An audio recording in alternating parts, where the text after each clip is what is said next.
اومدیم طبقه -2 موزه پول ایران، قسمت گوهرها و آرای تاریخی رو با هم دیگه دیدیم. خیلی جزئیات جذابی هم بوده. میایم تو قسمت بعدی که موزه دائمی اسکناس و پول هستش توی مجتمع موزه دفینه. با من همراه باشید.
جالبه مثلا بعضی اسکناس‌ها فقط در تهران مثلا چیز داشته، فقط در بهمن پهلوی، چیزی مثل بیجک ها و چیزای دیگه که دوره قبل‌تر از پول استفاده شده، مثلا میگفت این فقط در فلان شهر. اتفاق در خود شاهخونه رخ نمیده. اونم در پی یک واقعه تاریخی رخ میده که در حقیقت بانک میخواد یه محدودیتی رو اعمال کنه که شخصی که اسکناس در اختیار داره به یک باره نخواد از بانک به تعداد بسیار زیادی این اسکناس ها رو چنج کنه. ما وقتی که این اسکناس 1 تومانی رو که بالاش نوشته شده فقط در بندر پهلوی ادا خواهد شد رو دارید، میخواید معامله کنید، سر تا سر ایران میتونید باش معاملتون رو انجام بدید، مشکلی نداره. اما اگه میخواید اون رو مثلا به سکه تبدیل کنید، به مبالغ پایین‌تر یه اسکناس مثلا 100 تومانی رو تبدیل کنید، باید برگردید به همون شعبه‌ای که بالاش اسمش قید شده. مثلا آره، دقیقاً همون اتفاقی که یه زمانی برای چک پول‌های ایران رخ میداد. ما باید برمیگشتیم به همون شعبه‌ای که چک پول ما رو صادر کرده. مثلا چیز جدیدی که میاد، یه سری شیاد متقلب پیدا میشه که بیان اونو جعلیشو بزنن. به نظر این هم از اون نمونه‌اش هست. درسته؟ بله کاملا درسته. این یکی از در واقع قدیمی ترین نمونه های اسکناس جعلی چاپ شده در ایرانه.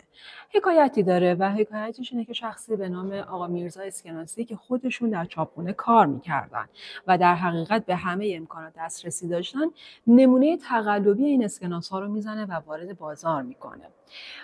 و همونطور که خودتون مشاهده میکنید به بهترین نحو و با کیفیت خیلی خوب و شباهت خیلی بالا به نمونه اصلش چاپ میشه. منتها فقط یک مشکل داشت که باعث میشه که ماجرا لو بره و تنها مشکلی که این اسکناس داشته این بوده که عبارتی که در بالا قید شده فقط در مشهد ادا خواهد شد، در پایین عبارت انگلیسیش به جای اینکه نوشته بشه payable at Mashhad only رو در وسط میاره به خاطر ضعف زبان انگلیسی که آقا میرزا اسکناسی داشته و همین مسئله باعث میشه که اسکناس لو بره و البته که حکم اعدام همشون دریافت میکنن.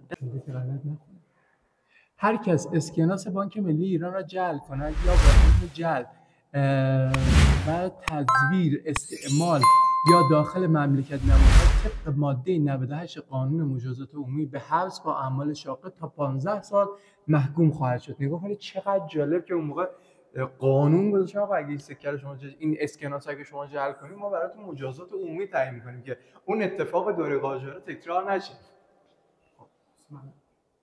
تصاویری که روی اسکناس یا پشت اسکناس میره همشون انتخاب‌های آگاهانه و از پیش تعیین شده هستن که تصمیم گرفته میشه براشون. شما پشت اسکناس روی اسکناس خب معمولا شخص اول رو میبینید، هر کسی که هست رهبر پادشاهه، اما پشت اسکناس مضامین متفاوت داره. یه موقعی شما مضامین مهم فرهنگی رو میبینید، مثلا یک نقش از جام مارلیک رو میبینید که پشت اسکناس دوره پهلوی میزنه. گاهی اوقات هم تأسیس مکانهای مهم، مثل همونطوری که خودتون گفتید پالایشگاه آبادان رو میزنه، تصویر اون رو پیاده میکنه روی یک مبلغی از اسکناسش، یا پل ورسک رو میزنه، 3 خط طلای سوادکوه رو میزنه، یا مثلا فرودگاه مهرآباد رو میزنه. هر اتفاق مهمی که رخ داده رو یک جور اعلام میکنه که به هر حال جزء نماد قدرت اون هم محسوب میشه.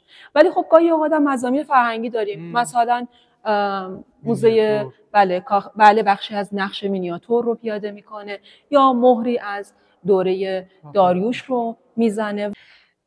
یه بخشی از اسکناس‌های ویترین دوره جمهوری اسلامی متعلق به اسکناس‌های سرشارژ جمهوری اسلامیه. به چه معنا؟